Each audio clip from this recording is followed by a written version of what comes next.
صحیح بخاری حدیث نمبر 3305 پر منکرین حدیث جو ہے وہ اعتراض کرتے ہیں کیا چوہے قوم بنی اسرائیل کا گمشدہ گروہ ہیں؟ اور حدیث جو ہے صحابی رسول ابو ہریرہ رضی اللہ تعالی عنہ سے مروی ہے،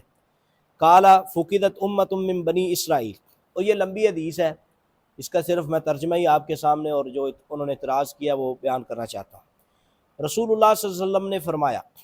بنی اسرائیل کا ایک گروہ گم ہو گیا تھا، یعنی کہ بنی اسرائیل کا جو ایک گروہ تھا وہ گم ہو گیا تھا، معلوم نہیں کہ کیا ہوا تھا۔ نبی صلی اللہ علیہ وسلم اس حدیث میں فرماتے ہیں میرا خیال ہے یہ ہے کہ چوہے مسخ شدہ صورت میں وہی گم ہوا گروہ ہے، یعنی کہ وہی ہے۔ یہ وجہ ہے کہ جب ان کے سامنے اونٹ کا دودھ رکھا جاتا ہے تو نہیں پیتے، چوہوں کے سامنے اونٹ کا دودھ رکھا جائے تو نہیں پیتے، جب بکری وغیرہ کا رکھا جاتا ہے تو پی لیتے ہیں۔ تو پھر میں نے کعب سے یہ حدیث بیان کی تو انہوں نے کہا کہ خود رسول اللہ صلی اللہ علیہ وسلم سے سنا ہے، تو آقا علیہ السلام نے فرمایا ہاں، انہوں نے کئی مرتبہ مجھ سے یہی کہا، تو میں نے کہا ہاں میں تو رات پڑا ہوا ہوں۔ اب تبصرہ منکرین حدیث کا اس حدیث پہ کیا ہے، دیکھیں تبصرہ کیا کرتے ہیں۔ وہ کہتے ہیں کہ مسخ شدہ اقوام کے 3 دن سے زیادہ زندہ نہ رہنے کی وحی آنے سے پہلے یہ حدیث ہے۔ یہ قانون ہے دیگر روایات کے مطابق کہ جن قوموں کی صورتیں مسخ کر دی جاتی ہیں نا، 3 دن سے زیادہ زندہ نہیں رہتی، 3 دن سے وہ زیادہ زندہ نہیں رہتی۔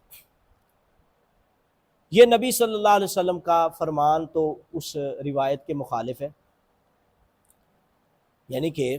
دوسری روایات میں دوسری وحی میں یہ بات بھی ہے۔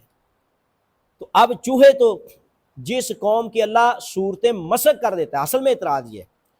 وہ تو قومیں باقی نہیں رہتی،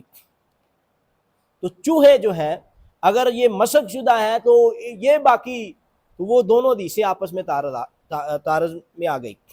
دوسرا جو وہ یعنی کہ یہ اعتراض کرتے ہیں، کہتے ہیں کہ الفاظ پہ غور کریں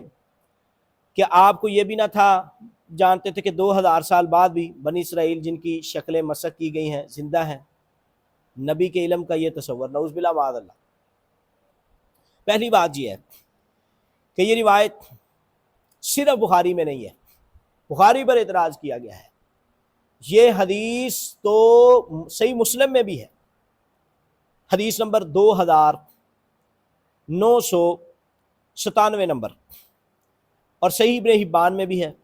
مسند ابی یعلا میں، یعنی کہ اور بھی حدیث کی کتابوں میں، بلکہ امام احمد بن حنبل نے اس کو مسند احمد میں بھی نقل کیا ہے۔ صحابی رسول سے یہ حدیث مشہور تابعی محمد بن سیرین نے بھی بیان کی، اور اسی طرح یعنی کہ 20 کے قریب تقریباً یہ روایت موجود ہے، لیکن یہ حدیث دوسری صحیح روایات کی وجہ سے منسوخ ہے۔ صحابی رسول جیسے عبداللہ بن مسعود رضی اللہ تعالیٰ نے فرمایا کہ نبی صلی اللہ علیہ وسلم نے فرمایا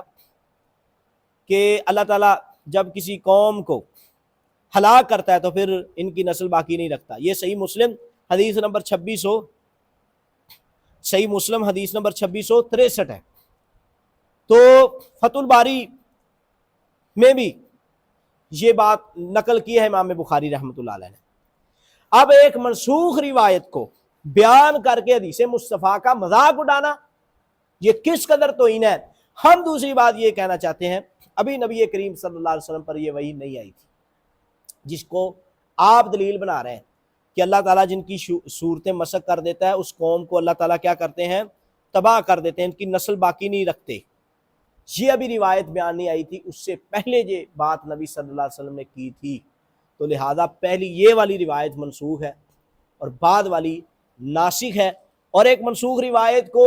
ناسخ کے خلاف بیان کر کے لوگوں میں ہلچل مچا دینا بھی ایک میں یہ ہے اور ایک میں یہ ہے، اور اے اللہ کے بندو جس طرح احادیث میں ناسخ منسوخ ہے یہ تو قرآن میں بھی ہے، ایسے